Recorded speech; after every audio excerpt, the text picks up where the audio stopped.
Saya rekam ya.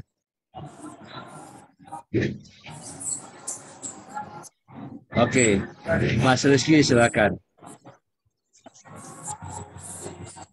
Ya, terima kasih Pak Indra. Sebelumnya selamat malam, Pak.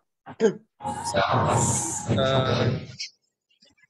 saya mau sedikit sharing juga dan meminta masukan juga, khususnya di bisnis kopi yang selama ini saya dan tim juga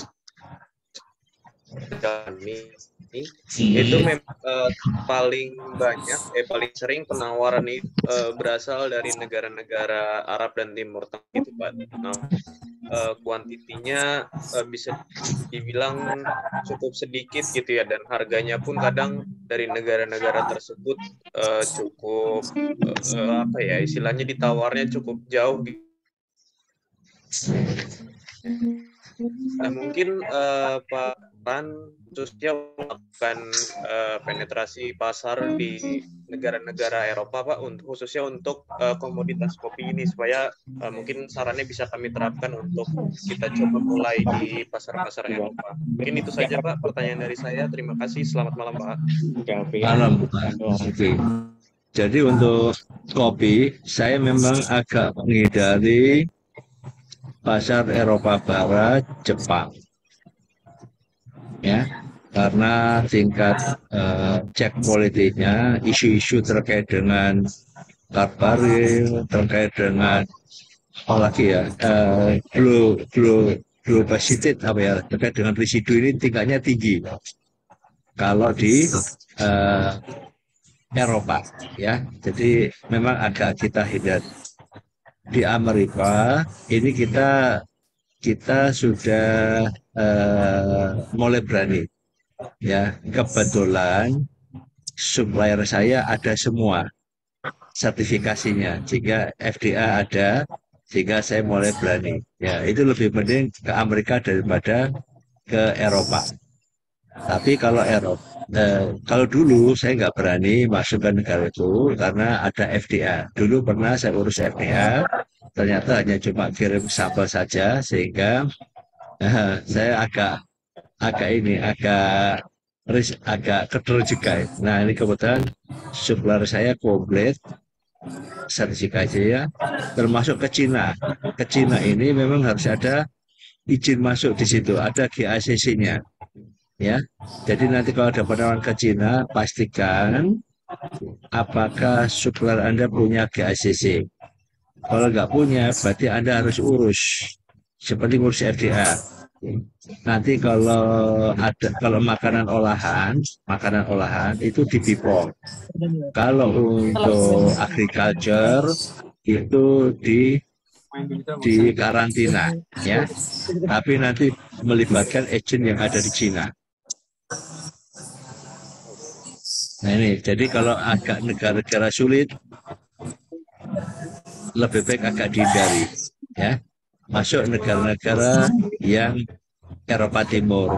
Atau kalau di Eropa, itu bukan negara-negara pemain kopi, seperti Denmark, itu nggak main kopi itu bisa masuk di situ. Nggak terlalu detail dia. Pokoknya yang sesuai ilmu saya, itu cari yang konsumsi kopinya masih sedikit, ya, di statistiknya. Nah itu dicoba. Izin konfirmasi, Pak. Berarti untuk sertifikat seperti tadi FDA itu harus kita kiriman sampel ya, Pak ya? Iya, walaupun kirim sampel FDA. Jadi gini, kalau memang ada siap siap adanya ini, eh, mau ke USA, nah untuk biaya FDA itu $600 untuk 1 tahun. Sebetulnya FDA itu gratis. Saya pernah masuk di situ gratis. Cuma kita harus ada agent. Nah, di situ ada jadwal siapa agentnya. Nah, agent itulah kita bayar, ya, bayar. Jadi kita itu waktu itu kita nunjuk yang namanya registrar corp. Itu cukup terkenal juga, ya, kompeten dan recommended, ya. Itu $600. Itu untuk 1 tahun. setiap kirim barang ke USA 2 minggu sebelumnya kita harus memberikan data yang komplit barang itu, ya, mulai kuantitinya, jenisnya, sampai kira-kira masuk ke USA itu kapan, RW-nya juga disebutkan, jadi udah nggak boleh berubah lagi. Nah, begitu data kita kirim ke FDA, Departemen USA, itu kita nanti mendapatkan balasan berupa barcode. Nah, barcode itulah yang kita tempelkan di produk kita atau di kontainer kita. Ya, nah nanti itu yang berdasarkan barcode itu data ada sudah masuk baru bisa masuk ke ke USA. Ya, itu $600. Nah, pemberitahuan awal itu namanya prior notice. Itu gratis 3 kali. Kalau 4 kali bayar kita. Jadi saya Oh, mulai berpikir, nah kebetulan nih setelah sudah berjalan, supplier saya kan besar. Nah, dia mempunyai komplit itu. Jadi saya berani menawarkan lagi ke USA, ke Cina. Tapi kalau Eropa, kami sepakat masih ngeri-ngeri sedap. Ngeri-ngeri ya, kopi. Itu, Mas. baik. Terima kasih banyak Pak Indra. Oke, ya. Silakan, Mas Raffi. Siapa? Eh, Perkenalkan saya Raffi. Melanjutkan dari Mas yang tadi, Pak. Iya, Saya mau bertanya silakan. soal itu pengalaman atau masuknya ke spam apa gimana? Lah itu setelah saya follow up, ternyata mereka bilang Waduh, ini keputus-putus ini. Sorry, keputus-putus ini. malah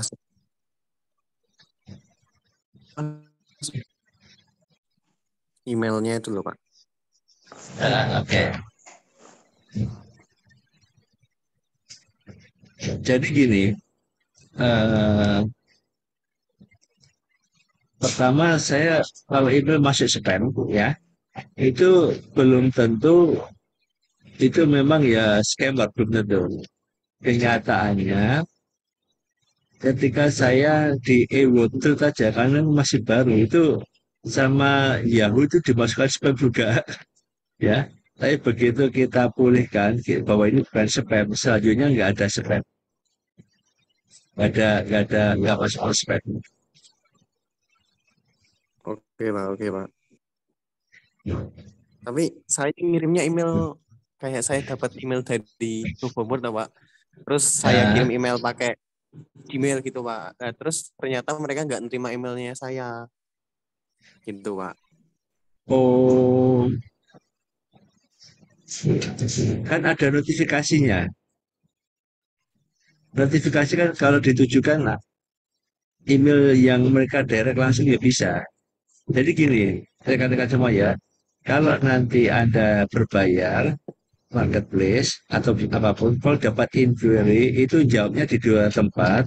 Satu, jawabnya di marketplace itu, ya, di app-nya itu ya, di inbox-nya. Yang kedua, jawab juga di email. Jadi 2 kali, ya. Kuadernya nanti calon customer nggak membuka marketplace, tapi kan kalau email kan bisa dihandle.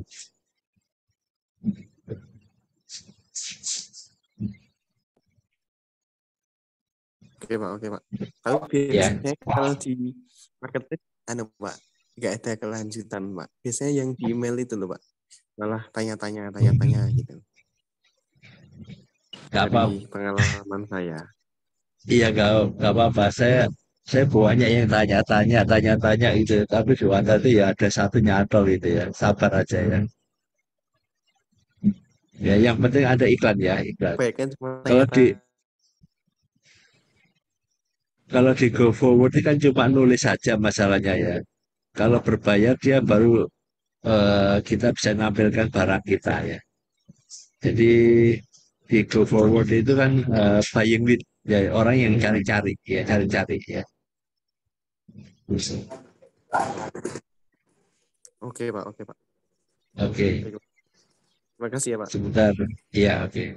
Ini saya kondisinya ada di kereta api nih, jadi mohon maaf. Ya, jadi kalau saat putus ini memang sengaja, misalnya saya perjalanan nanti tengah malam ini harus bangun, jadi biar melek terus ini, waktu tiduran. Sebentar, saya jawab lagi yang ada. Oke, silakan kalau ada yang mau tanya lagi.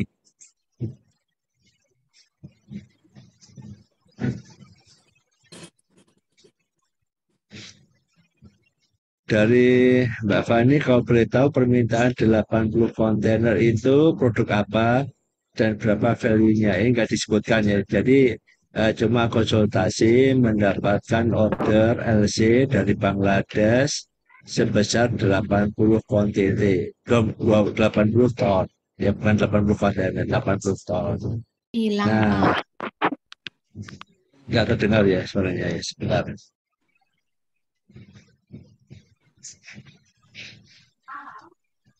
Tes. Kalau ini sudah terdengar. Indra suara. Jadi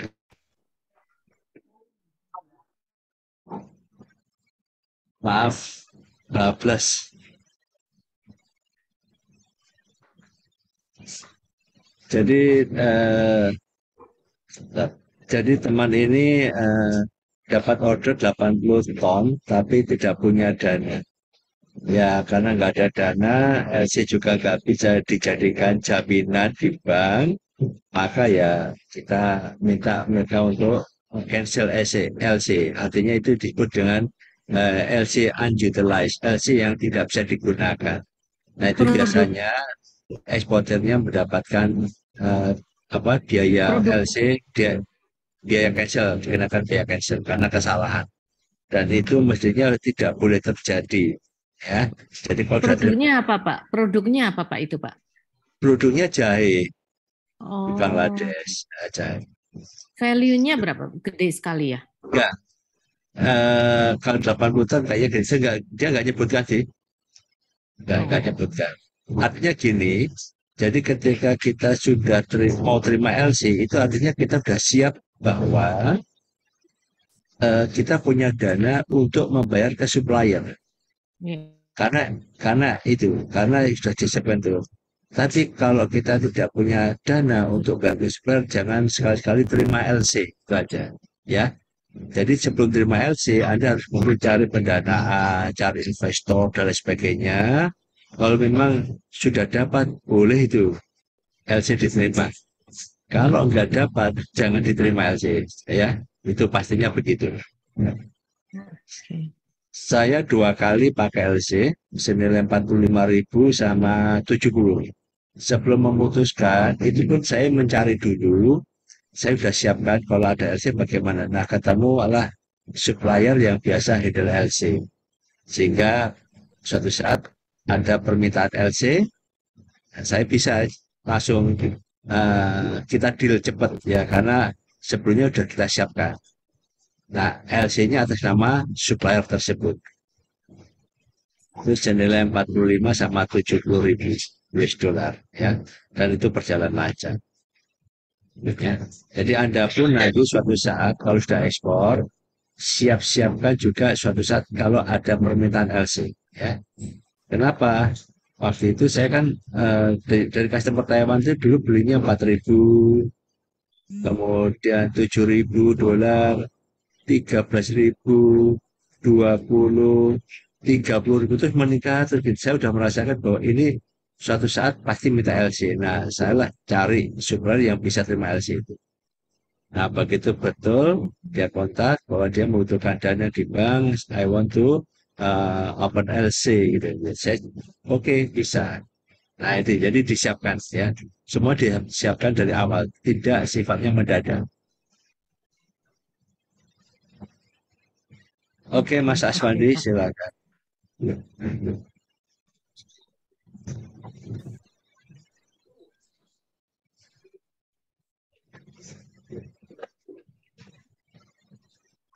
Silakan.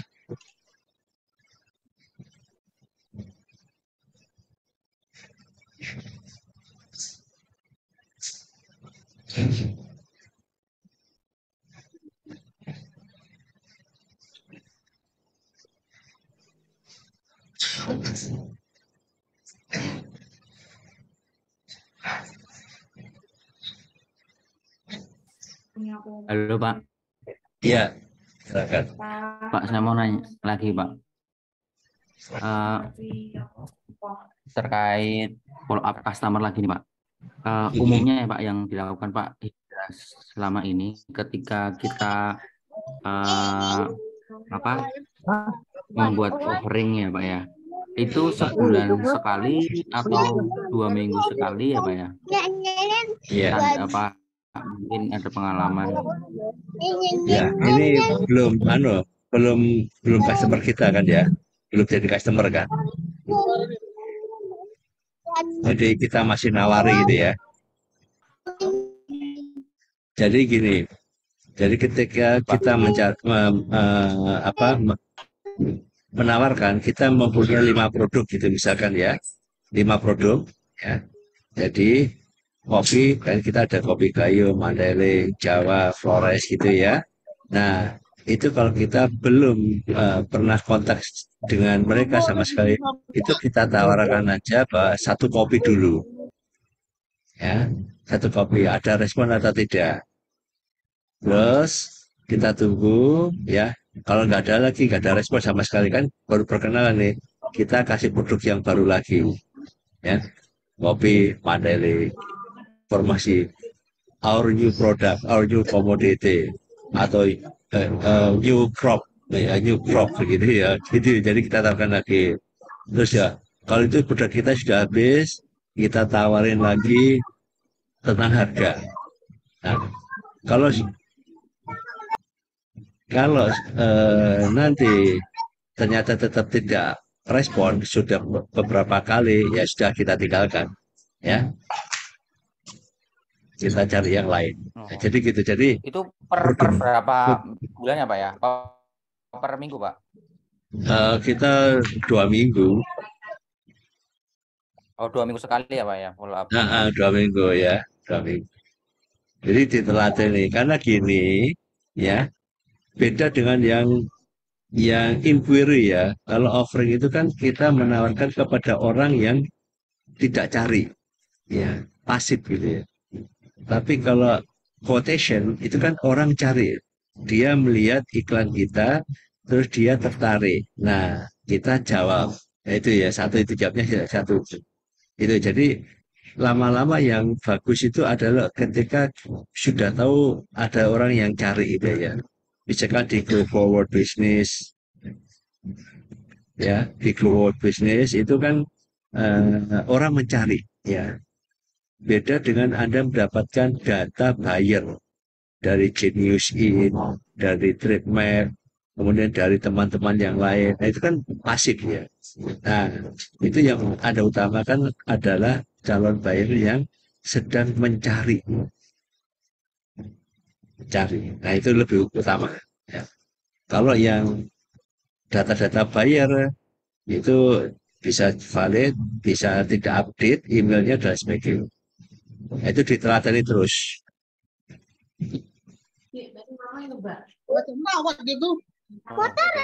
Berarti 2 minggu sekali itu frekuensinya nggak terlalu banyak ya Pak ya? Ya, saya kalau kirim 10 itu sudah capek. Kadang-kadang 5 sampai 10, tapi ada aktivitas ngirim gitu aja terus. Oke. Ada aktivitas terus, putar lagi ya. Nah, itu yang dikatakan perjuangan yang sungguh-sungguh perjuangan gigi. Ya, perjuangan gigi. Oke Pak. Pak saya mau tanya lagi Pak. Pak Hindra kayaknya pernah sharing mengenai Google Ads ya Pak ya. Saya mau tahu sejauh mana Google Ads ini efektif Pak. atau lebih efektif dengan marketplace seperti WordPress yang seperti Pak Indra Iya. infokan tadi? Saya belum pernah Google Ads ya, belum. Saya agak khawatir kalau dengan yang pakai Google Ads yang klik bayar di itu. Jadi menurut saya suka yang marketplace ini.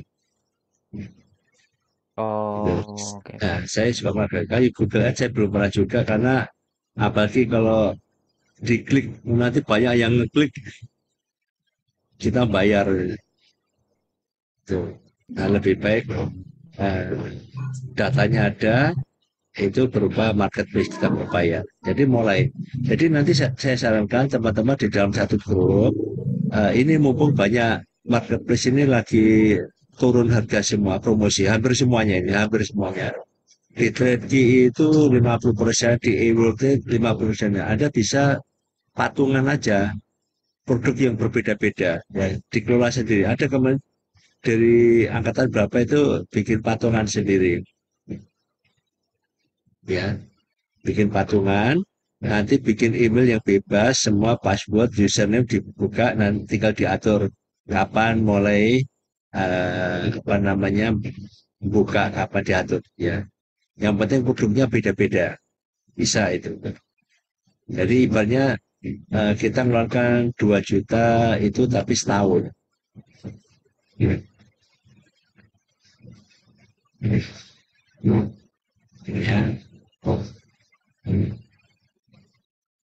Oke, silakan.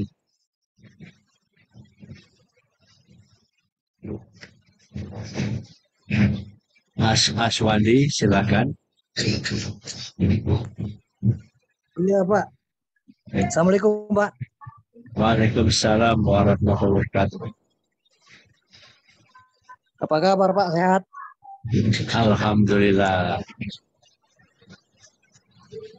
Silakan. Mau tanya nih, Pak, sharing sedikit, Pak. Ya. Pak, kalau jenis-jenis kopi itu, Pak, kopi yang grade asalan, tapi dia memiliki kandungan kayak 14%, Pak. Itu termasuk kategori yang tidak diekspor atau yang bisa diekspor, Pak ya? Ya. Kalau sekarang ini ya kayaknya dia karena kopi ini sangat mahal ya harganya. Ini beberapa inquiry itu ternyata mereka minta raw material atau asalan. Ya. Jadi kadang-kadang sekarang itu mulai masuk. Nah, jadi karena harga mahal. Kalau dulu itu importer nggak mau ngurusi memproses lagi, sortir lagi kan. Dia mintanya grade 1, grade 2. Nah, kayaknya sekarang ini mulai banyak yang minta raw material juga asalan. Yang penting kopi. Nah, itu ya. Jadi Anda siapkan aja kalau mampunya siapkan aja raw material. Jadi asalan dia semua raw material. Yang penting gini, siapkan semua produk ya, ada videonya. Ya, bikin video prosesnya, apa bukan prosesnya, kopinya itu. Jadi mereka lebih suka video. Apalagi kalau komunikasi dengan WhatsApp, yang berikan, yang usahakan video. Ya video kecil, sedikit itu. Jadi ini kopinya gitu. Apa yang perlu jelas. dipersiapkan, Pak? Pak. Jadi produknya di video. Produknya di video ya. Kita kasih di video ya. Ya nggak usah panjang-panjang. Ini kopinya lagi diambil dari tangan dan sebagainya seperti begitu. Nah, ya. Itu Pak ya kalau asalan seperti itu Pak, grade-nya itu Pak, gitu berapa kita kasih harga ke mereka Pak untuk memberikan harga Pak? Loh, Anda Katanya kan dapat sekarang lagi mahal nih kopi nih. iya, jadi dari Anda dapat berapa kasih margin. Saya terang aja ya, ini Iya, kalau Pak, saya ya, benar Pak. Iya. kalau saya ya jualannya itu ya dari supplier misalkan ya dapat supplier dapat 100 gitu, saya cuma naikkan 5.000. Oh Ya. gitu Pak ya? Jadi 5.000 Iya, iya. pokoknya jualan itu 5.000 pun gede itu ya, 5.000 itu gede nanti kalau dapat gede ya Uh, itu. Tapi oh gitu Pak tapi tetap ya. ya 5.000 misalkan dapat 18 ton kan ya 5.000 kali 18 kan itu kan. Terus kalau dia nawar-nawar ya Iya, ini paling Pak turun ada 3.000. turun 3.000 ya. Iya. 3.000 pokoknya dihitung Iya, jumlahnya oke ini kan masuk lah. lokal. Iya, iya. Ini kan lokal nih Pak. Nanya Pak, ada katanya permintaan. Ada permintaan ya nggak banyak sih Pak. 5 ton permintaan mereka Pak. Mau minta jenis yang asalan ini Pak. Yang asalan grade asalan, kadar airnya itu 14% atau 15% Pak. Hmm. Hmm, Loh, diterima hmm. aja. Lokal juga nggak apa-apa. Diterima aja Yang Pak ya. penting dapur Nggak apa-apa ngebul. ya. Hmm? Iya, iya, iya, iya. Bisa Iya, berbuat. iya. Mudah-mudahan Bapak saya saya jadikan nanti supplier saya Pak Amin. untuk kopi asalan Pak. Boleh Pak ya. Boleh, boleh. Oke. Siap, siap, siap. Nanti Ya, tunggu konfirmasinya aja nanti Pak. oke, Mohon Mas. Pak. Oh, itu aja dulu Pak yang saya tanyakan Pak. Siap. Iya Pak. Makasih banyak Pak dukungannya Pak. Oke, Bimbingannya terima Mas. kasih banyak. Ya, oke, Mas Joko silakan. Ya,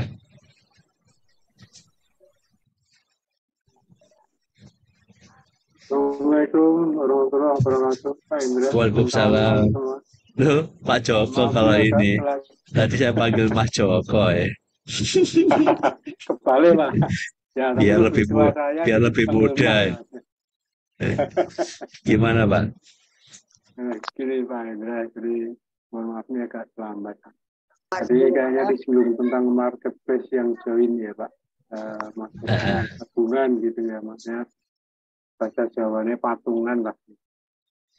Iya. Itu nanti kira-kira perjalanannya untuk mengakses akun tersebut seperti apa nih Pak prosesnya.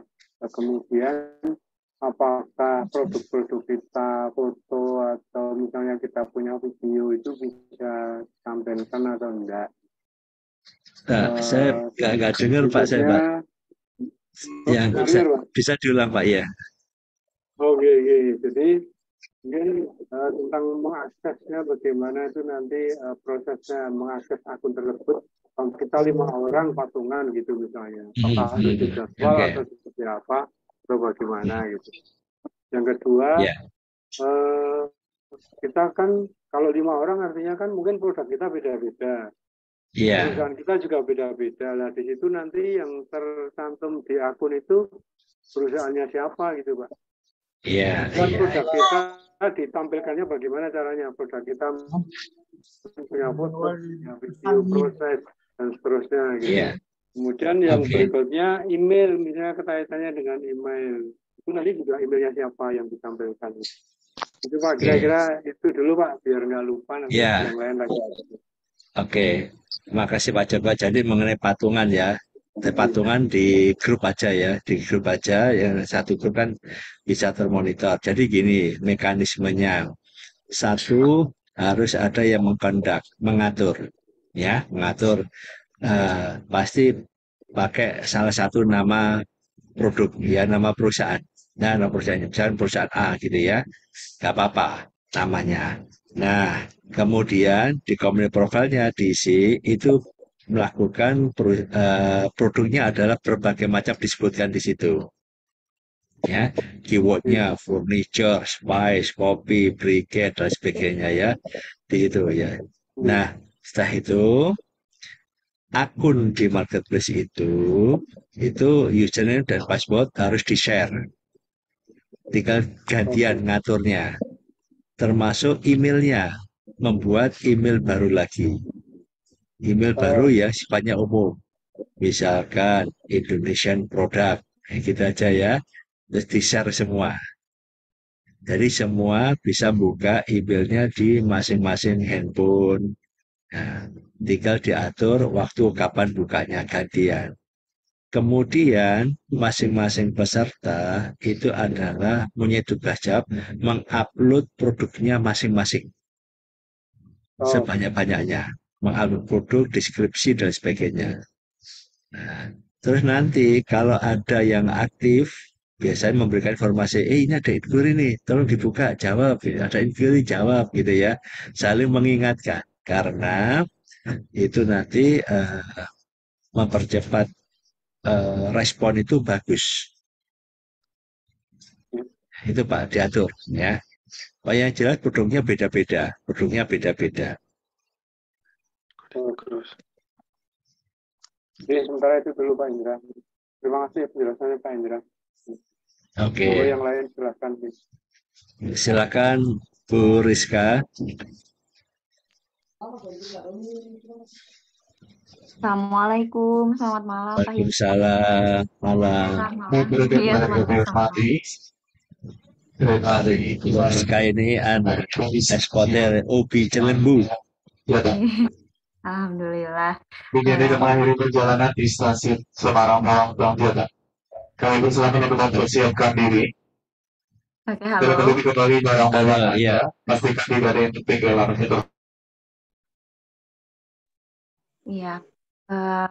Tadi saya sempat mendengar bahwa Bapak pernah bekerja sama dengan salah satu supplier yang setuju dengan pembayaran LC, yang mana receiver-nya, LC receiver-nya itu adalah supplier tersebut. Nah, pertanyaan saya, apabila amit-amit nih suatu saat ada macet LC, kita ikut bertanggung jawab juga atau tidak ya Pak? Apakah di awal kita harus ada perjanjian dulu sama supplier bahwa karena supplier adalah penerima LC, jadi kita tidak ikut bertanggung jawab gitu? Atau gimana ya baiknya? Terima kasih. Iya, sebentar.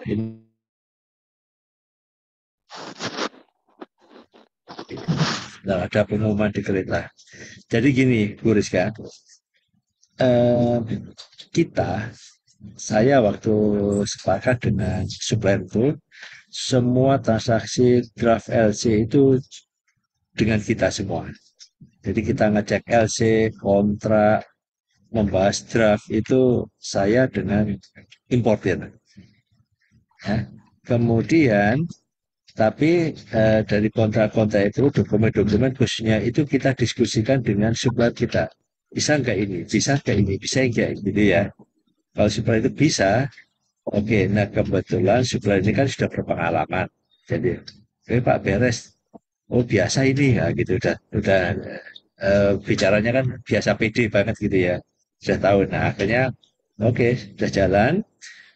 LC datang di tempat supplier, terus kami juga dikasih kopinya, fotokopinya, terus sudah mereka kerjakan, kita monitor,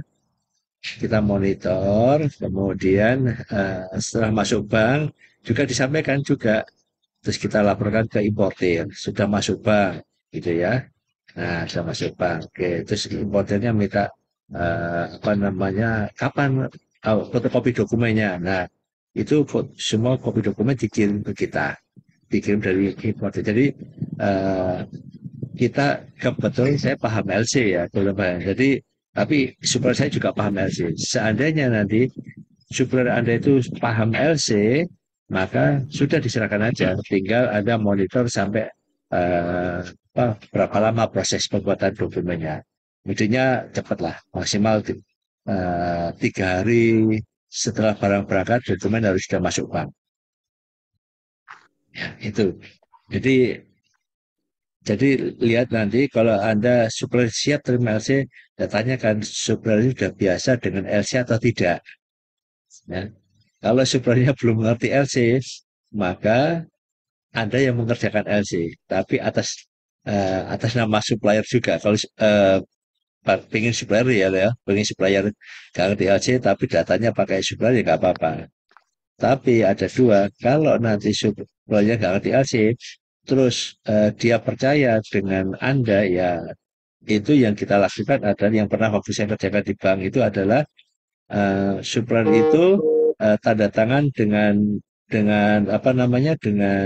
eksporternya, trader ya, di hadapan saya bikin standing instruction. Jadi kalau nanti ada pembayaran, saya mentransfer ke pihak supplier, membagi langsung, bagi. Ya itu karena yang handle adalah seluruhnya adalah trader karena sebenarnya nggak ngerti LC. Kenapa kok? Itu Bruska. Iya, terima kasih banyak, Pak. Oke, Ngomong apa? Mas Rizky sekalian silakan. Oke, baik. Terima kasih Pak atas kesempatannya. Saya ingin menanyakan Pak terkait dengan forwarder. Sebenarnya kita cari gitu untuk pertama kalinya ketika kita ingin mencari forwarder. Itu yang pertama. Yang kedua itu misalkan dalam in case satu shipment itu barang kan itu bisa terdiri atas campur-campur barang kita atau sama barang orang lain ya Pak. Kalau Itu LCL bagus ya. Iya, itu maksudnya seperti itu nggak apa-apa nggak sih Pak, atau dicampur gitu, atau emang khusus barang kita aja gitu yang bagus ya gitu? Iya, kalau Anda kontraknya itu full container load, maka barangnya itu milik Anda semua, satu kontainer. Ya, satu kontainer. Kan Anda dapat order 13 ton. Nah, berarti Anda order satu kontainer, itu milik Anda semua. Tapi kalau ordernya cuma misalkan aja 500 kilo, maka itu kontraknya dengan forwarder adalah less than container load, LCL. Maka satu kontainer itu sama forwarder dicampur-campur. Barang Anda, barangnya eksportir A, B, C, D, E, F, G. Karena dicampur-campur itu barangnya macam-macam, juga nggak tahu, mungkin ada yang cair, ada yang padat, ada yang keras, dan sebagainya. Maka kewajiban kita sebagai eksportir ada melakukan packingan yang kuat. Mungkin dia ikut yang lain juga, anak 00747 gitu. Ya. Jadi packingnya harus kuat supaya tidak rusak barang kita. Jadi kita packing, kita wrapping, nah gitu ya. Itu nanti yang ngurus forwarder semua. Ada buka di metode pengiriman barang, ya. Oke, baik. Nah, untuk rekomendasinya Pak, jadi kan mungkin untuk pertama kalinya kan kita kayak apa ya, kayak bingung gitu untuk mendesain sebenarnya forwarder yang baik itu seperti apa. Oh ya, sebentar. Mas Riki ini ya, yang ke-13 ya. How to be exported yang ke-13 ya. Belum saya kirimi forwarder, saya lupa yang baru-baru. Iya. Oke, nanti saya kirimi, saya lupa. Boleh. Oke, yang grup yang baru, grup. Oke.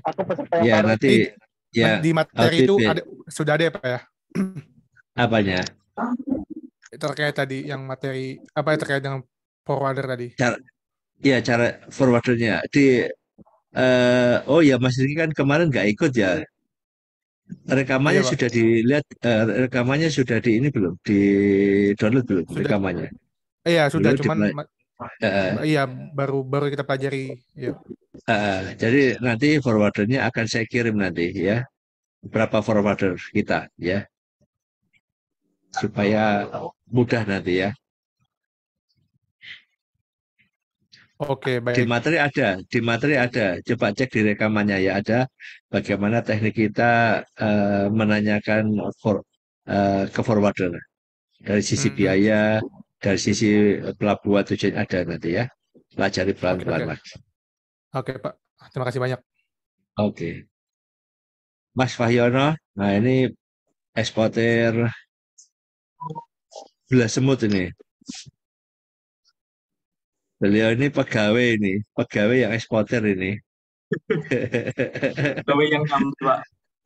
Alhamdulillah. Jadi yang gula semut malam, yang gula semut bisa merapat tanya-tanya ini. Boleh Pak. Jadi ceritanya kaget, tahu-tahu ditransferi 100% duit.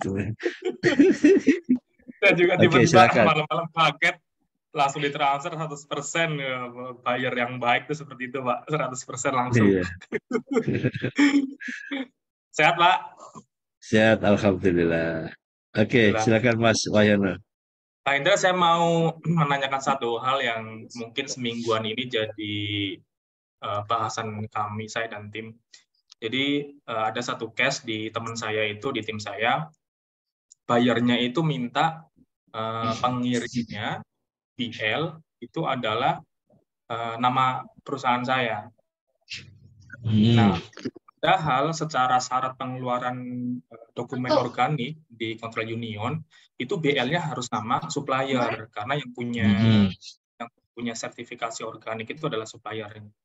Itu ada saran apa? Kira-kira ada solusi nggak terkait dengan itu?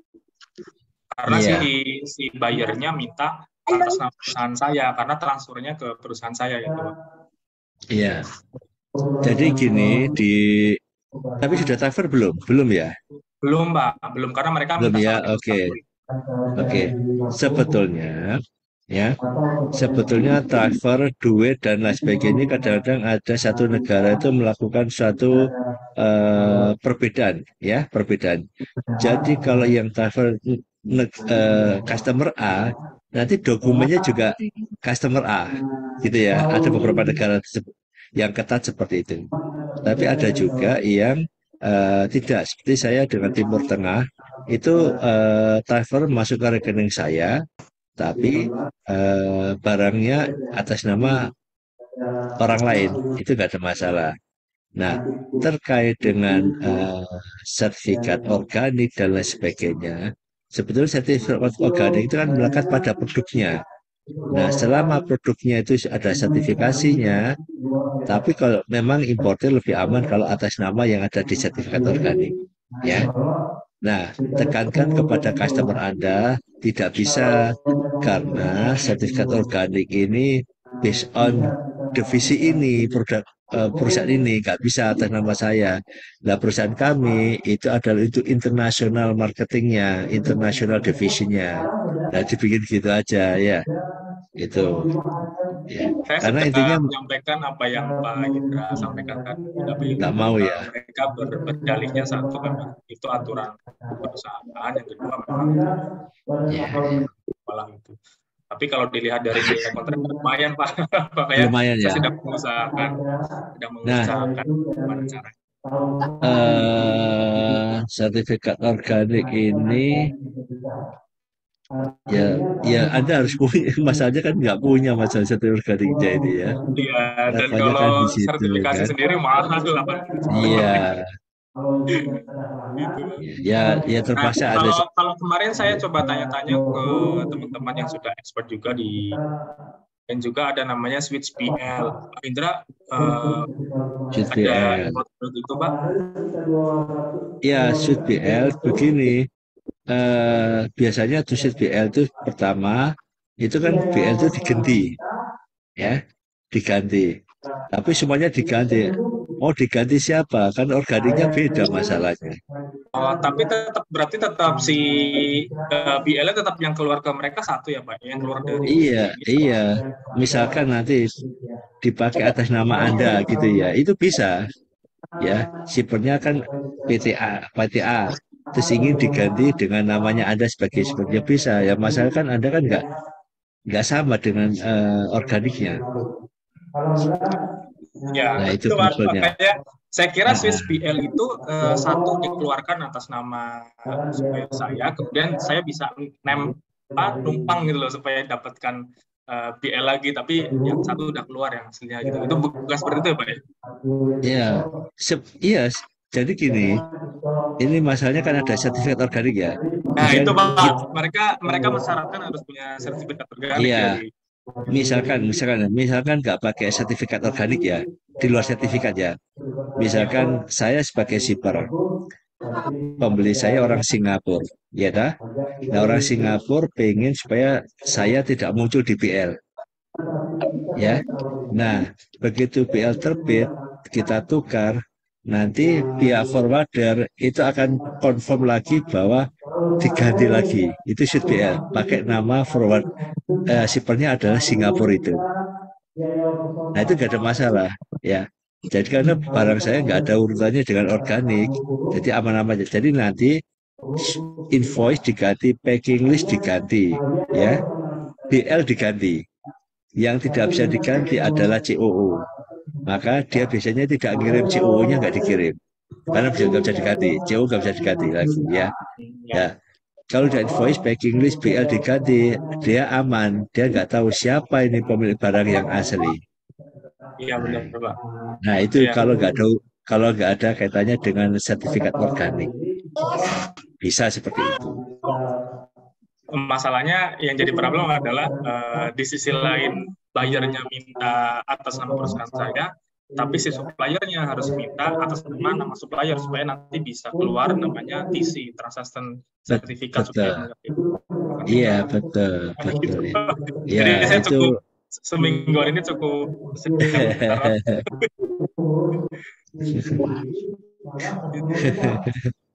Ya begitulah ya, udah berdoa lagi. Siapa? Ini juga sedang follow up yang lain, jadi justru malah buyer saya yang pertama itu nyari produk lainnya di yang tadi saya sampaikan PA, potato stress sama tapiok stress. Semoga dapat rezekinya Pak. Doain Pak Indra. Amin. Iya. Sama-sama. Saya juga lagi cari buyer juga ini. Ini kalau nggak ekspor nanti dolarnya habis nanti. Matur suwun Pak Indra. Iya sama-sama. Oke. Waalaikumsalam. Saya coba tapi yang atas nama perusahaan. itu Pak Wayono ada yang minta nomor WA-nya itu di chattingnya ya, sudah mulai. Oke, saya baik dari Mas Boni ya, Mas Boni. Saya ada project. Personal Pak. Saya ada proyek ekspor kopi bubuk Arabica ke Ghana, tapi bayar mengotot pakai LC MT710 ya. MT710 itu nggak ada, LC-nya itu pakai MT700, Music Tab 700. Ya satu itu. Saya Pak Indra, yang LC Side Reversible niku MT700 tadi. Iya, semua LC itu ya misalnya menggunakan MT700 MT, jadi format LC yang asli MT700 ya. Terus ini ya, nah ini MT770 enggak, banyak investor yang menolak karena MT710 LOI baru akan dikeluarkan, bayar apabila sudah cover. Sebentar. Orang Ghananya ngotot. Saya pakai MT710, saya nggak mau ngeluarin LOI dulu kalau sampai nggak confirm bisa pakai ini LC tipe ini apa? Iya nggak bisa, nggak ada ya, nggak ada. Jadi nggak ada. Jadi MT-nya MT700. Sebentar, MT710 itu kalau nggak salah untuk perubahan. Atau SPLC sebenarnya saya belum hafal ya 710 ya. Yang jelas kalau LC dia ini kalau nggak salah SPLC ini standby LC bukan letter of credit ya, seperti bank garanti. Maaf Pak, kayaknya itu LC Usense deh. Iya, kayak saya baca Usense LC ya, bener Bu. Ini sama dengan yang calon investor saya mau. Jadi ngotot-ngototan, investor maunya 710, buyer maunya yang biasa. Enggak, setahu saya LC Usen itu juga pakai MT700, cuma nanti di draftnya di fit 40 itu muncul milih add set atau add user ya, jadi sama 700 juga.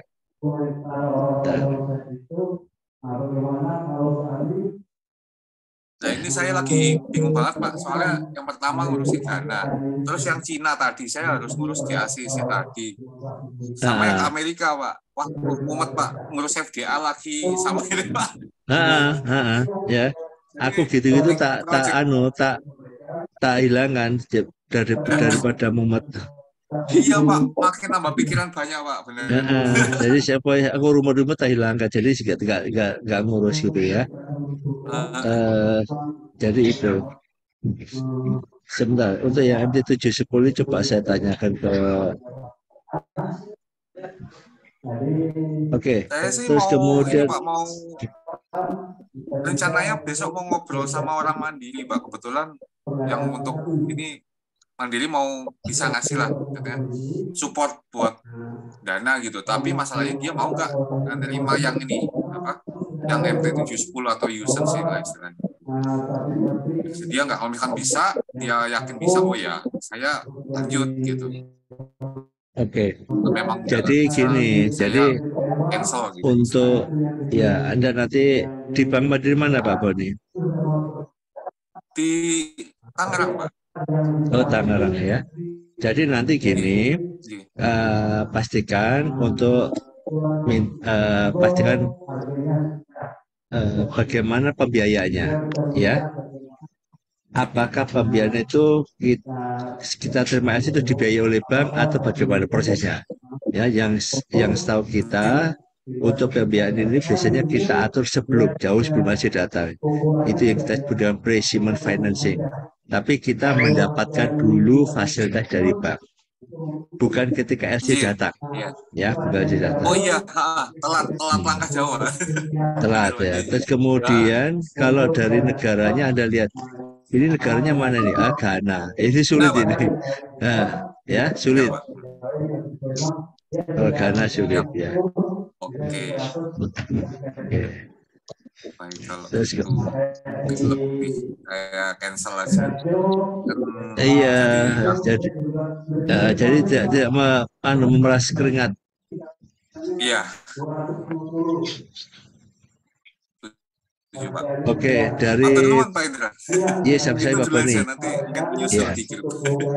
Monggo. Dari Pak Teddy. Iya sama-sama. Poin-poin apa Pak yang ditanyakan selain harga, packing, pembayaran dan spek produk? Ya, itu untuk quotation ya. Nanti quotation itu begini.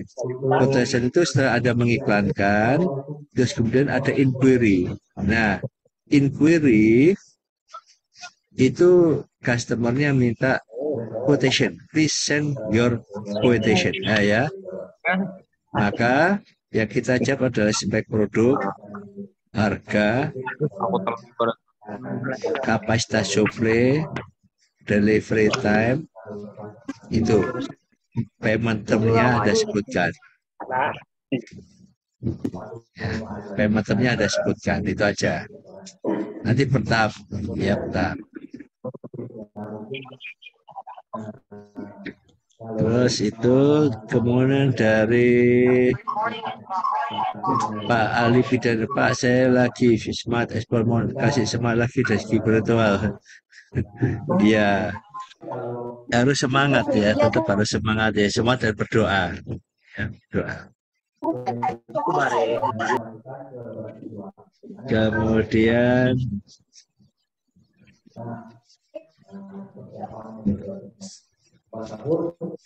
oke. Ini rate USD kan turun, sedangkan kontrak saya jangka 1 tahun. Nah, ini gini. Pak Ageng ini luar biasa ini ya. Kontraknya panjang dunia. Berapa kontainer Pak Ageng? Dan kalau rate-nya 41 kontainer Pak 1 tahun. 10 kontainer berapa? 41 kontainer ya, oke. Jadi rekan-rekan, Pak Ageng ini produsen mie. Beliau ini pabriknya besar, kemudian dulu itu perusahaan seperti Lomonelo ya Pak ya. Lomonelo itu yang buat pabriknya Pak Ageng. Beliau ini dapat order dari Arab Saudi Gowode, ekspor perdananya kita kunjungi juga dari Kementerian Perdagangan ada juga. Jadi gini Pak Ageng, pemain besar itu untuk naik Pak ya, ada namanya hedging ya. Hedging itu yang dilakukan oleh para pemain besar kalau dapat order besar 1 tahun. Nah, di situ ada faktor-faktor yang tidak tentu terkait dengan fluktuasi harga, rate dan sebagainya. Maka mereka melakukan satu hedging. Hedging itu apa ya? Kalau di dunia komoditi, kopi misalkan ya, kopi, nah dia itu membeli lagi di bursa berjangka internasional. Jadi kalau harganya naik, dia dapat untung dari berjangka, Kalau ya, dibalancekan gitu ya. Itu namanya hedging. Nah, Pak Ageng kan dapatnya dolar nih. Ya nanti dolarnya jangan dicairkan dulu, Pak. Kan nanti kan masuk dolar, masuk ke rekening. Tapi kalau bisa nggak jangan dicairkan dulu, nunggu kursnya bagus. Tapi kalau tetap dicairkan dengan kurs yang kurang bagus, nah itu tadi kalah kurs. Ya, betul, Pak. Nah, kalah kurs. Ya ini kursnya kurang bagus ini, Pak. Itu lokasi di mana itu?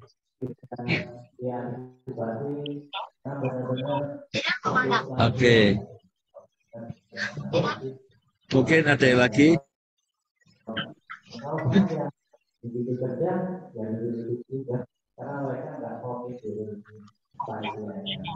Ageng, lokasi pabriknya di mana ya, Pak ya?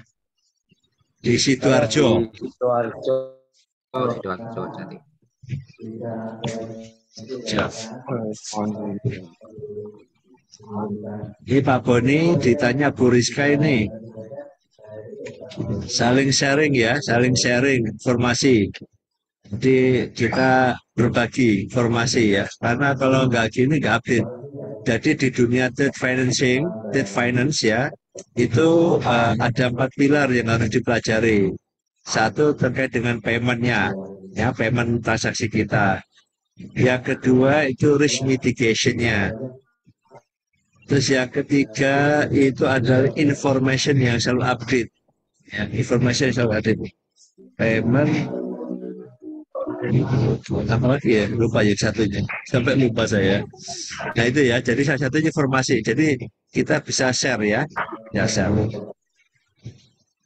Oke, Pak Yuda silakan.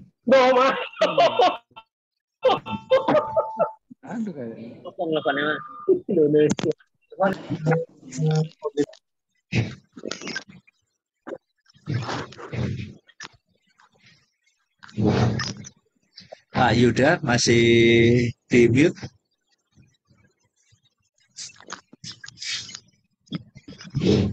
Ya, halo, malam, assalamualaikum. Waalaikumsalam warahmatullahi wabarakatuh. Pak Indra. Waalaikumsalam warahmatullahi wabarakatuh. Oke, saya masih di jalan ini, Pak Indra. Pak Indra, saya mau supaya gak ngantuk ini. Lagi di jalan juga. Saya juga di jalan menuju pulang ke rumah ini, Pak Indra. Oh. Pak Indra, pertanyaan saya begini. Terkait kurs dolar tadi, Pak Indra ya. Dan juga terkait pembayaran dalam negeri kan transaksi harus rupiah ya, Pak. Iya. Jadi Pak Indra, kalau dari supplier itu misal supplier rata-rata kalau berkaitan dia kan ada yang rupiah, ada yang dolar. Iya. Kalau dolar pembayaran dari luar itu kalau masuk ke rekening supplier, oke, itu mungkin tidak ada isu, Pak ya. Dari mereka luar masuk ke rekening supplier dolar ke dolar, oke, gitu kan, Pak ya. Tidak ada isu. Cuman kalau yang terkait dari luar masuk rekeningnya itu bukan ke supplier tapi rekeningnya ke rekeningnya perusahaan kita, dolar ke dolarnya kita, otomatis kita membayar ke supplier itu aturan negara kita kan harus rupiah, Pak ya. Bagaimana mensiasati itu, Pak? Artinya berarti kan tadi dolar ke dolar ke kita. Nah, kita ke supplier itu kan harus rupiah, Pak ya. Sementara tadi kan harganya dikeluarkan dalam US dollar. Otomatis kan kita menghitung mengantisipasi volatilitas kursnya tadi juga. Itu bagaimana, Pak? Mensiasatinya seperti itu, Pak. Kalau bukan ke rekening supplier tapi ke rekening kita. Nah, seperti itu bagaimana, Pak, biasanya terjadi? Oke. Jadi kalau kontrak kita dengan supplier itu dengan dolar, ya. Dolar, maka pastikan kan transaksi di Indonesia itu pakai rupiah. Ya. Tetap bayarnya nanti misalkan kontrak kita 30.000 US dollar ya dengan supplier. Nanti Di dalam kontrak itu kita tulis bahwa nanti akan ditransfer dalam rupiah sesuai dengan kurs yang berlaku di bank itu. Ya, misalkan di bank itu ya Titi, misalkan jadi kalau saya mau transfer itu saya foto dulu kurs Titi yang ada di Bank Mandiri. Saya foto Titi hari ini adalah misalkan aja 14.400 kita fotokan. Hari ini saya carikan 30.000 US dollar dikalikan 14.400. Itu satu itu ya. Nah, itu kesepakatan kita karena memang kita nggak bisa transfer dalam bentuk dolar. Jadi based on TT rate di bank TT ya. Nah, Anda nanti kan punya US dollar, Nanti kalau mencairkan itu Anda harus melakukan dealing rate dengan treasury. Bluetooth ada connect, tapi zoomnya kok nggak mau. Ya, jadi ada nanti dealing rate dengan treasury. Jadi saya kalau 10.000 ke atas itu kita kontak treasury manajernya minta special rate. Misalkan kurs TT saat itu adalah 14.400, kita dapat dari bank, dari treasury itu lebih, bisa 14.700. Jadi ada spread 300 ini kita kelebihan kita simpan ya. Jangan ditunjukkan ke supplier. Ya, karena kita kontraknya dengan supplier dan kursnya kurs TT. Ya, itu salah satunya. Terus satu itu ya, itu dengan supplier gampang. Yang berat itu adalah kalau kita bayar freight dengan forwarder. Nah, forwarder itu rate-nya itu tidak sama dengan Bank Indonesia. Ya, kursnya. Misalkan Bank Indonesia ada 14.400, maka forwarder bisa menekan kita rate 15.000. Maka strateginya adalah kalau kita mendapatkan freight dari forwarder misalkan senilai 8.000 US dollar satu kontainer, itu kita sampaikan ke customer 8.500. Ya, untuk kalau kita kurskan dalam bentuk rupiah supaya tidak selisih jauh dengan kursnya CP. Itu yang biasanya kami gunakan. Iya Pak, makasih. Ini mengenai kurs.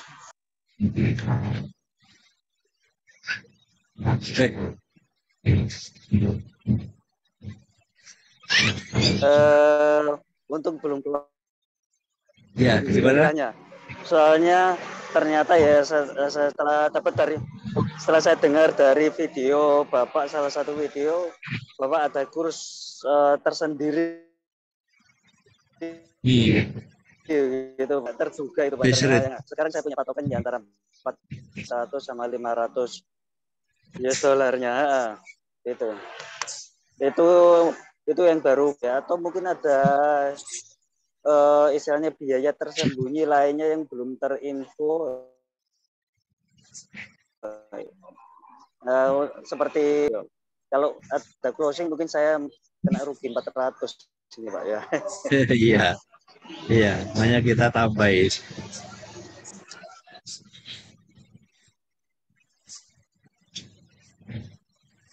Oke, rekan-rekan yang tadi mengenai MT 710 ya. MT 710 itu memang LC, tapi rupanya LC itu bukan dari penerbit, bukan dari customer Anda. Ya, jadi gini, misalkan tadi Pak Bodi ya, customernya A, ya, A. Nah, customer A itu dia bukan menerbitkan LC. Customer A itu mendapatkan LC lagi dari B. Ya, B. Nah, bank di customer B sama banknya di customer B ini tidak mempunyai SWIFT. Ya, tidak punya SWIFT. Sehingga entah itu pakai mail atau pakai LC, maka diteruskan ke customernya A. Baru customer A itu mengeluarkan LC 710. Ya. Jadi itu seperti back to back LC, di mana penerbit yang bernama itu nggak punya mesin Swift, paham ya? Nah, itu eh, itu berisiko itu ya, berisiko ya. Ini saya tanyakan ke teman langsung di Bank Mandiri ya. Dia juga nggak pernah pegang seperti itu, nggak pernah pegang ya di Bank Mandiri. Makanya dia juga agak bingung. Tak bukain dulu jadi. Jadi itu jadi LC dari pihak ketiga di mana pihak ketiga itu nggak punya Swift diteruskan ke pihak yang customer itu sehingga pihak customer itu mengeluarkan LC bukan MT700 tapi 710. Nah, 710. Nah, ini jadi biasanya bank-bank kita itu terimanya MT700 ya. Oke, Bu Rizka silakan.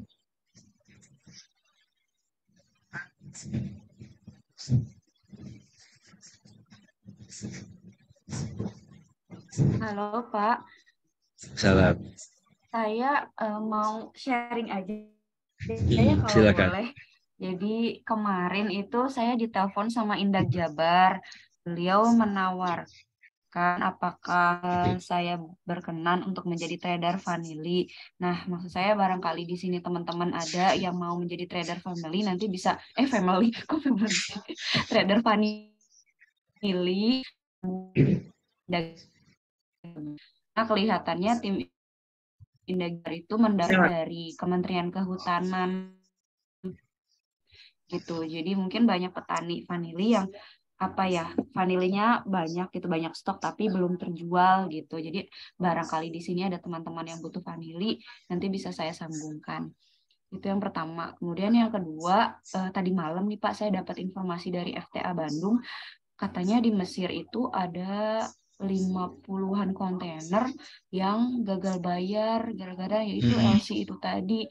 Itu transaksinya dengan Mesir. Mungkin kalau saya pribadi memang baru dengar gitu. Jadi ini saya mau sharing aja, barangkali ada teman-teman yang lain juga yang belum mendengar. Mungkin kalau ada yang sedang transaksi dengan Mesir, mungkin hati-hati aja kali ya. Kan mereka negaranya sedang krisis kalau nggak salah. Itu aja sih Pak. Ya, jadi rekan-rekan ya, tadi yang disampaikan oleh Bu Rizka, kalau ada yang butuh vanila, ya, vanila itu enak itu. Kalau retail pun nilainya sudah jutaan ya, untungnya juga besar ya. Nah, silakan menghubungi Bu Rizka ya, vanila. Nah, itu ya. Jadi ada UKM kita yang di Jawa Timur itu kirimnya cuma 20 kilo ya kok. Kadang yang paling gede 50 kilo, tapi untungnya gede. Itu dikirim retail, cuma modalnya nanti Fumi sama Pito. Fumi enggak, Pito karena semua pakai udara ya. Satu itu. Yang kedua informasi tadi terkait dengan penggunaan LC ya, penggunaan LC di negara-negara seperti Mesir. Jadi begini rekan-rekan. Kalau setiap ada LC itu pertama salah satu risk mitigasinya adalah negaranya Anda cek dulu ya. Karena ada beberapa negara itu yang diembargo sama OPEC ya. Insya Allah nih Agustus Hidrasi Consulting itu buka workshop ya, workshop letter of credit, workshop 2 hari juga, tapi secara offline. Jadi nanti kita ajari tentang bagaimana risk mitigation, baca LC sampai membuat dokumen LC. Nanti contoh, nanti kita berpartner dengan teman yang masih aktif di Bank Mandiri, teman saya juga, tim kami juga. Nah itu nanti seperti itu. Nanti masuk di Surabaya, nanti akan kita launching juga untuk workshop. Terus, nah ada beberapa negara yang diembargo. Ada lebih dari 11 negara ya yang diembargo. Seperti Sudan, Myanmar, Lebanon, Ivory Coast. Terus kemudian yang agak rawan-rawan itu biasanya itu muncul terus situasi negara yang lagi konflik seperti bukan konflik ya itu kayak ekonomi ya terus Yunani itu sudah nggak bisa pakai LC, dia pasti pakai SBLC, ekonominya bangkrut ya, seperti itu nggak bisa. Nah, kemudian ada beberapa negara ya memang bank-bank besar itu juga buka cabang. seperti Bangladesh itu banyak yang tidak buka di situ juga. Kayak negara kita gak ada yang koresponden. Nah, ini cukup hati-hati. Kemudian untuk Mesir, khususnya Mesir itu memang lebih kompleks dokumentasinya karena salah satunya itu harus ada embassy apa di endorse sama embassy ya, embassy atau kadin, kadin ya. Nah, kalau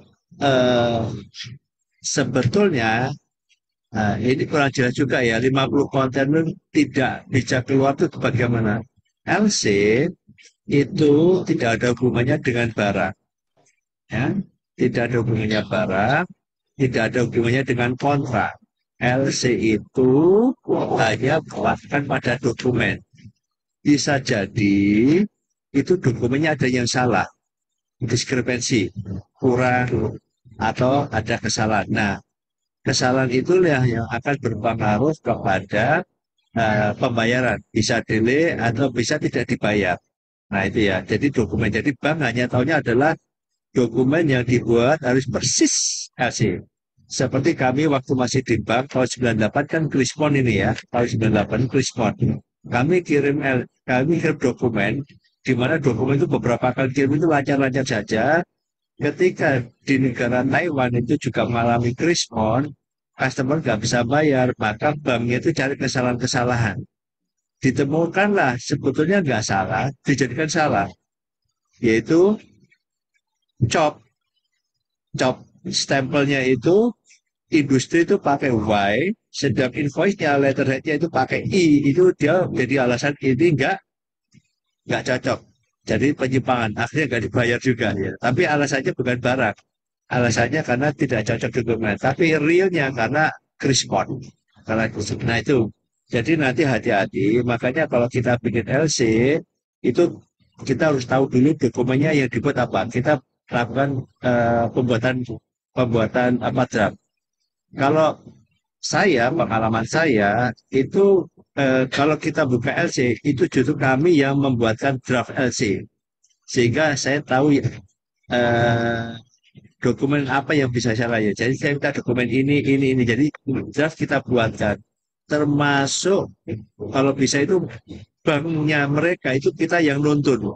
Kalau bisa kamu buka bank ini ya, bank di sini gitu ya, di luar negeri. Kenapa?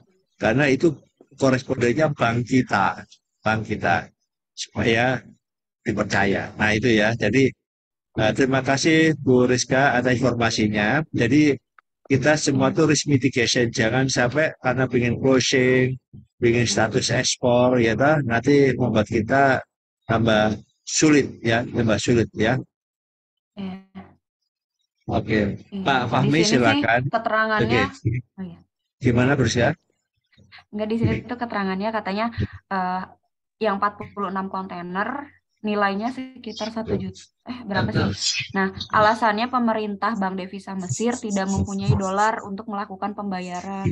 Jadi bayarnya udah bayar, tapi Bank Mesirnya yang nggak bisa menyalurkan. Dia juga nggak begitu. Nggak mungkin. Ini just for your information.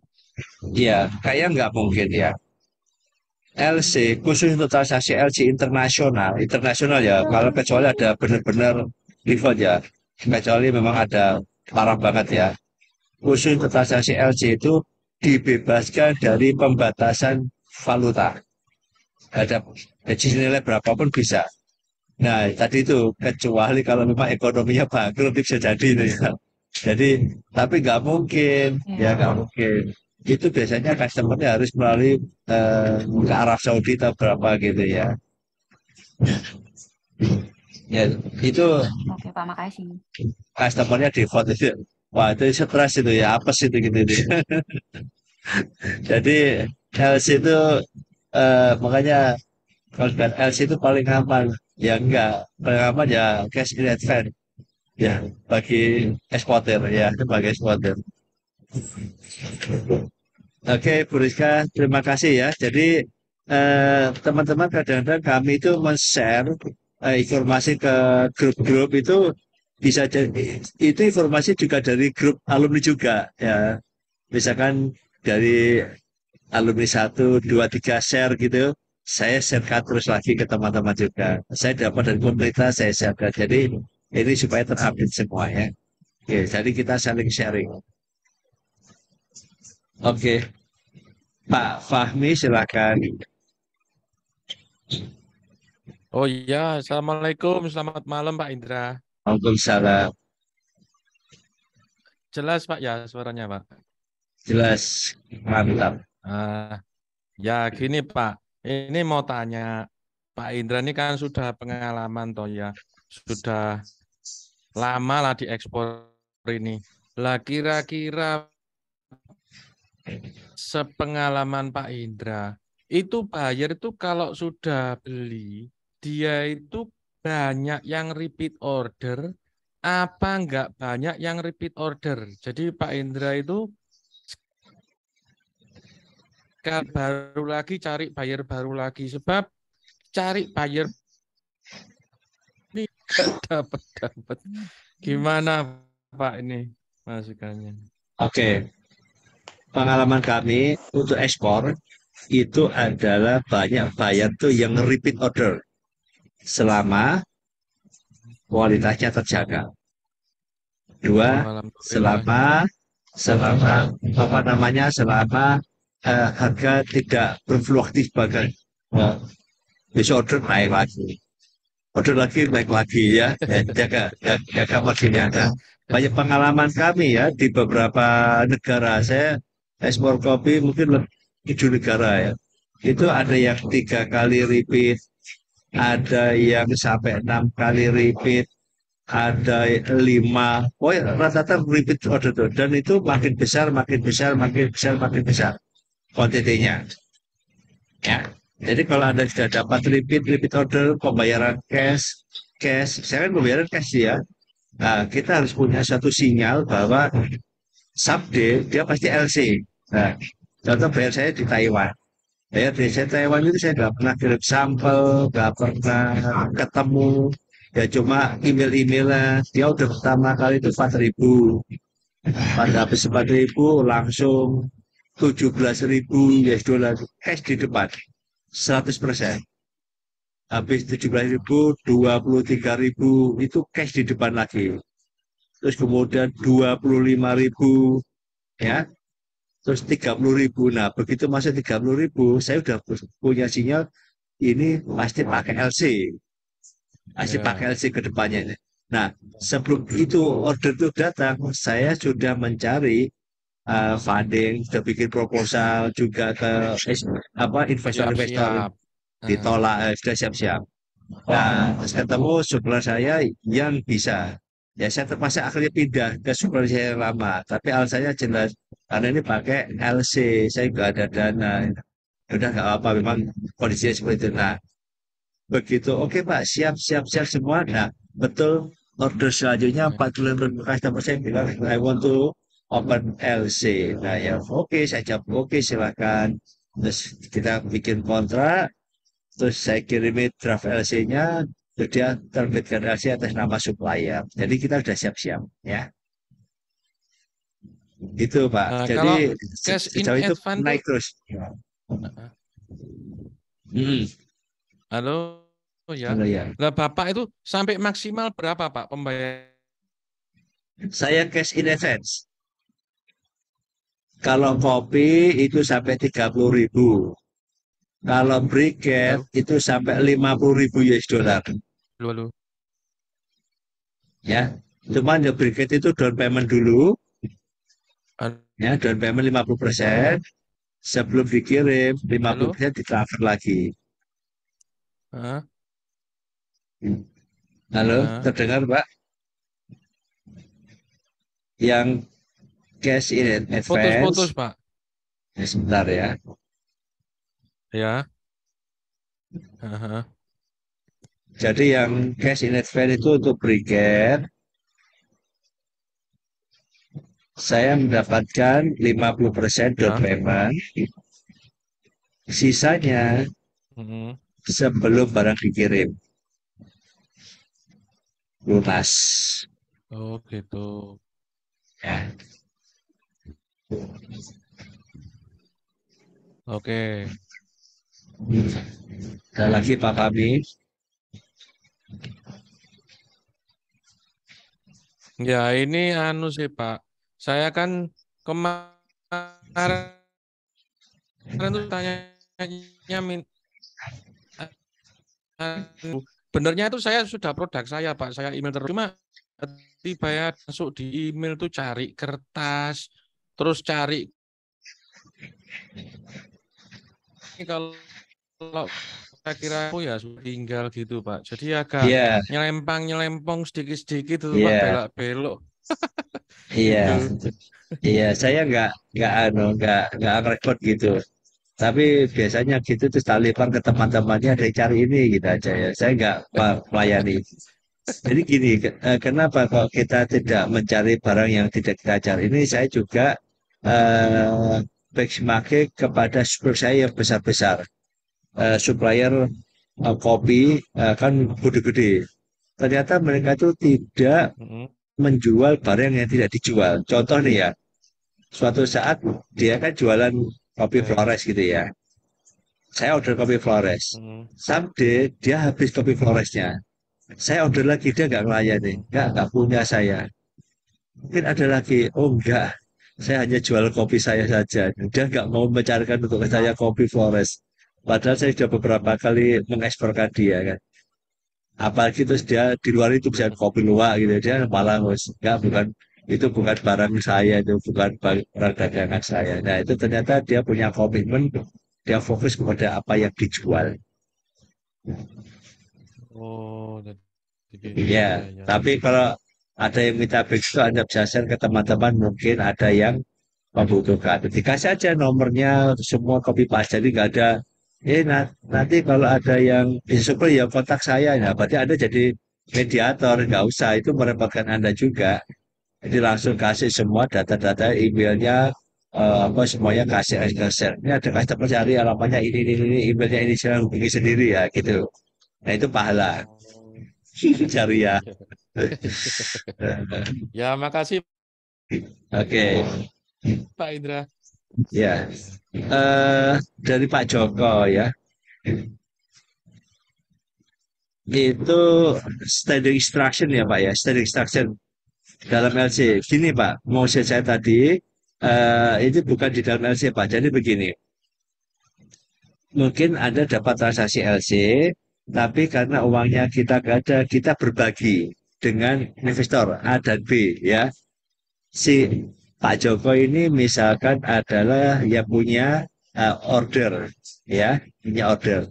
Tapi untuk pembayaran dana kepada supplier, Pak Joko minta bantuan investor si B misalkan gitu ya. Nah, si B kan mikir-mikir lah, nanti kalau cair atas nama LC-nya Pak Joko nanti jangan-jangan itu uangnya jangan-jangan ditilep ya. Nah, kami dulu di bank itu menjembatani dua pihak ini, Pak. Kita buat namanya standing instruction untuk transaksi ini melibatkan si A, si B. Kalau ada pembayaran ini nanti dipotong sekian sekian. Nah, jadi kami itu mengatur itu sudah ada instruksi yang dapat duit kan Pak Joko misalkan ya. Nah, Pak Joko menginstruksikan kami nanti kalau ada kita dipotong sebesar senilai ini ya. Jadi langsung begitu dapat LC, dapat pembayar di luar negeri, karena ada standing instruction itu, maka bank mentransfer ke rekeningnya partnernya Pak Joko. Itu yang disebut standing instruction. Jadi tidak di dalam LC Pak. Jadi itu terpisah, kesepakatan. Nanti ada pihak bank yang mengatur. Nah, ya. Oke. Oke, sebentar. LC dari Bangladesh apakah aman Pak Indra dan teman-teman?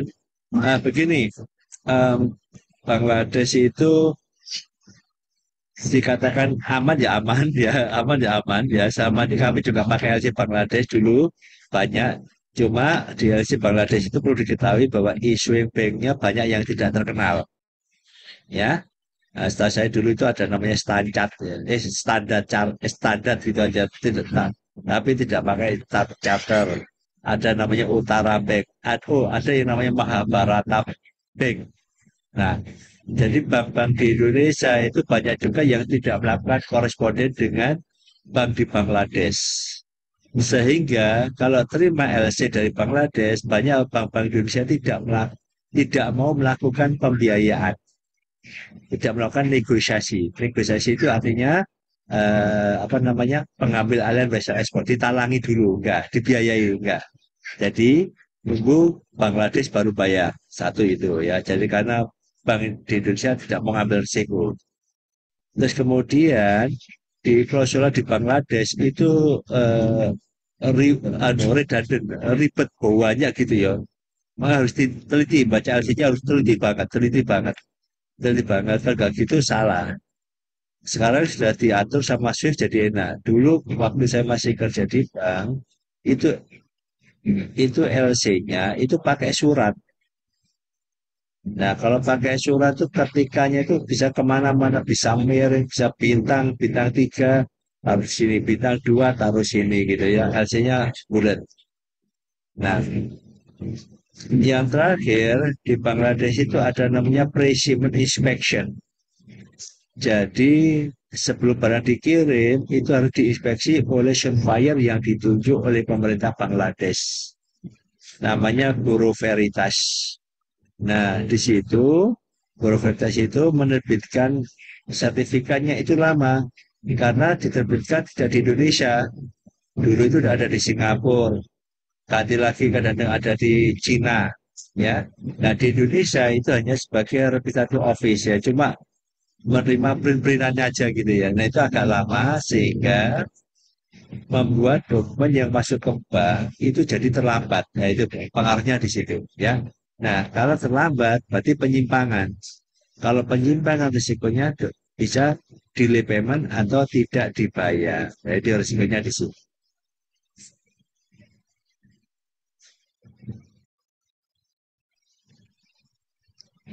Oke ya. Dari saya baca ya dari chat ya, dari chat.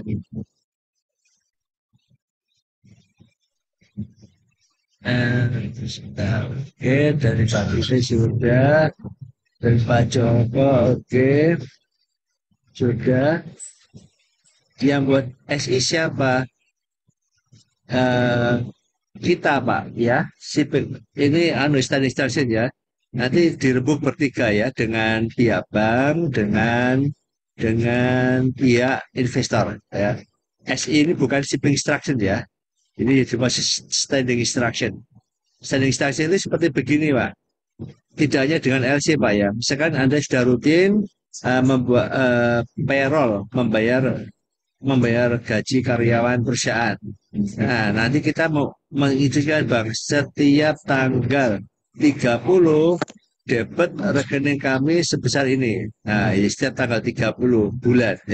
Setiap tanggal 30 di bulan yang sama agar rekening kami didebet untuk karyawan kami yang disebutkan ini. Nah, itu standing instruction itu berlaku terus Pak. Ini yang standing kali misalkan payroll. Jadi sifatnya seperti itu.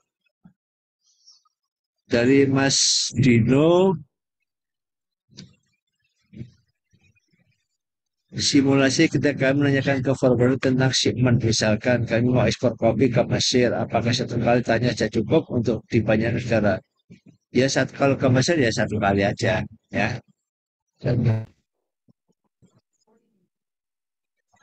Halo, maaf keputus.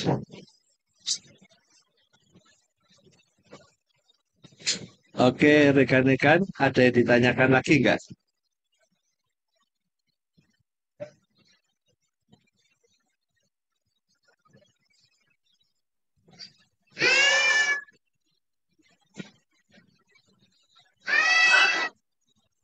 Oke ya, ini karena sudah jam 9. Kalau nggak ada yang ditanyakan, untuk FGD ini saya tutup. Ya. Ini mohon maaf karena sinyal terganggu karena di dalam perjalanan sehingga kurang nyaman. Tapi insya Allah minggu depan kita buka lagi. ternyata 1 minggu ini sangat cepat, sehingga kadang-kadang itu saya lupa membuatkan linknya. Tapi alhamdulillah ada yang selalu mengingatkan teman-teman, Pak, besok jadi apa enggak, Pak, gitu ya. Ya, jadi kok cepat gitu ya, setiap minggu ya. Semoga rekan-rekan ini bekal ini semoga bisa dimanfaatkan agar Anda bisa ekspor tetap semangat ya. Oke, demikian. Terima kasih. Wassalamualaikum warahmatullahi wabarakatuh. Sukses selalu untuk Anda semua. Izin live.